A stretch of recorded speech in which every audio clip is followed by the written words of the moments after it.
یہاں سب سے پہلے تشخیص کی ضرورت ہے، چیک اپ کیا جائے کہ آیا یہ جادو ہے کس قسم کا، کس نوعیت کا جادو ہے۔ جب آپ تشخیص کا مرحلہ مکمل کر لیتے ہیں پھر اس کے بعد آپ کا علاج کرنا بہت آسان ہو جاتا ہے۔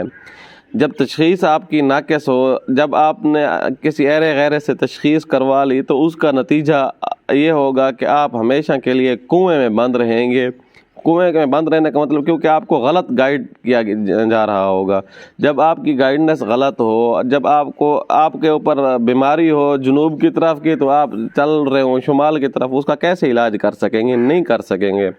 اس لیے اس کی تشخیص جو ہے آپ خود کر سکتے ہیں، بہت آسان ہے، کسی کے پاس جانے کی ضرورت نہیں ہے، گھر بیٹھے آپ خود تشخیص کر سکتے ہیں، اور وہ بھی 5 منٹ کے اندر، بغیر کسی نقصان کے، بغیر کسی ری ایکشن کے۔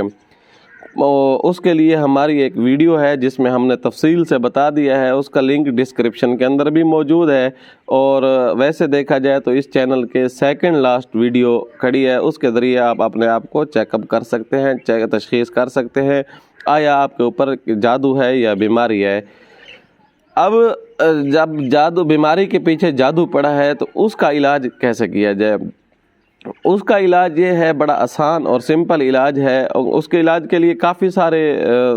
علاج قرآن مجید اور حدیث مبارکہ سے کافی ساری چیزیں ایسی ہیں مسنون اعمال سے جو اس کے علاج آسانی سے کیا جا سکتا ہے، لیکن بدقسمتی سے ہم ان چیزوں کی طرف بہت کم ہیں، اس وجہ سے ہم علاج جو ہے روحانی علاج کی طرف بہت کم آ رہے ہوتے ہیں۔ اب اس کا علاج جو ہے وہ یہ ہے کہ اگر جادو ہے تو اس کے لیے هو الاول والآخر والظاہر والباطن وهو بكل شيء علیم، وہی اللہ تبارک و تعالیٰ اول بھی ہوئی ہے، آخر بھی ہوئی ہے، ظاہر بھی ہوئی ہے، باطن، اور سب چیزوں کا علم بھی اللہ کے پاس ہے۔ جو آپ کو علم نہیں ہے اس کا بھی اللہ کو علم ہے، جو آپ کے علم میں ہے وہ بھی اللہ کے علم میں ہے، اور جو آپ کے خلاف سازشیں کر رہے ہیں، جو سازشیں بنی جا رہی ہیں، کسی جادوگر نے جادو کیا ہے، جادو کہاں پڑا ہے، کیسے کیا ہے، کس طرح کا اس جادو کا اثر ہے، کون کون اس میں ملوث ہے، اور کس نوعیت کا جادو ہے، کب کیا گیا ہے، کتنی طاقت ہے اس جادو کے اندر، یہ اللہ کے علم میں ہے۔ اور یاد رکھیے گا اللہ کے پاس جو طاقت ہے وہ دنیا کے بڑے سے بڑا جادوگر کیوں نہ ہو، بڑا سے بڑا متکبر جابر قسم کا بادشاہ کیوں نہ ہو، اللہ کے ہاں اس کی اوقات مچھر کے پر کے برابر بھی نہیں ہے۔ اللہ کی طاقت تو بہت لامحدود ہے، انسان سوچ بھی نہیں سکتا، اور اس صرف طاقت نہیں بلکہ اللہ تبارک و تعالی قدرت بھی رکھتے ہیں، ان اللہ علی کل شیء قدیر، وہ قدرت بھی رکھتے ہیں۔ تو اللہ تبارک و تعالیٰ کے جب علم میں ہے وہ ظاہر کو بھی جانتے ہیں، باطن کو بھی جانتے ہیں، جو چیزیں چھپی ہوئی ہیں ان کو بھی پتہ ہے اللہ تعالیٰ کو۔ تو اللہ تبارک و تعالیٰ سے آپ اس نام کی برکت سے آپ نے عمل کرنا ہے۔ عمل یہ کرنا ہے کہ جو مریض وہ خود سو جائے اور چت لیٹ جائے، چت لیٹ جانے کے بعد یعنی شمالاً جنوباً، شمال کی طرف اس کا سر ہو اور جنوب کی طرف اس کے پاؤں ہوں، تو یہ ہاتھ جو ہے اس ہاتھ کے هو الاول والآخر والظاہر والباطن وهو بكل شيء علیم، یہ انگلی بند کر دینی ہے۔ پھر اسی طرح هو الاول والآخر والظاہر والباطن وهو بكل شيء علیم، یہ ساتھ والی چھوٹی انگلی کے ساتھ والی بند کر دینی ہے۔ اس طرح یعنی ساری انگلیاں آپ نے اس ہاتھ کی بند کر لیں، مٹھی بند کر لیں۔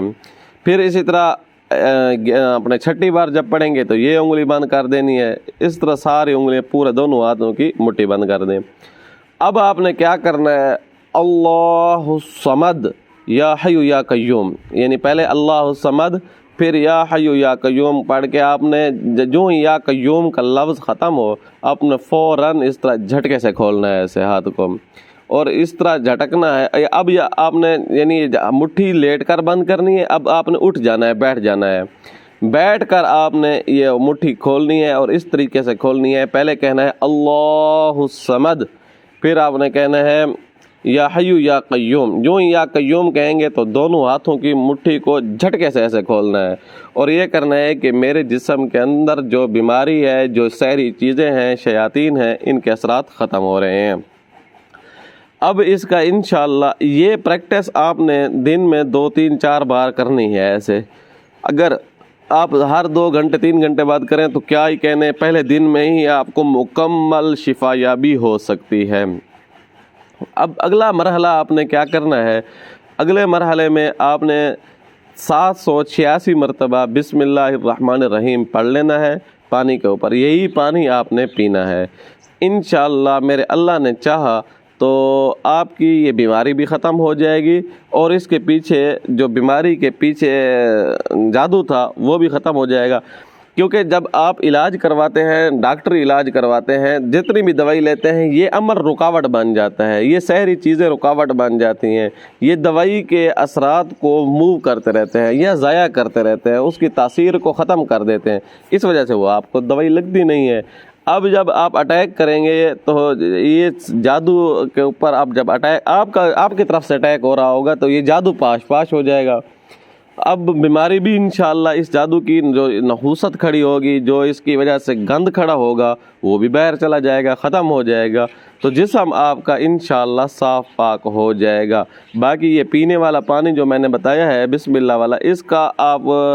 ہفتے میں 1 بار غسل بھی ضرور کر لیں،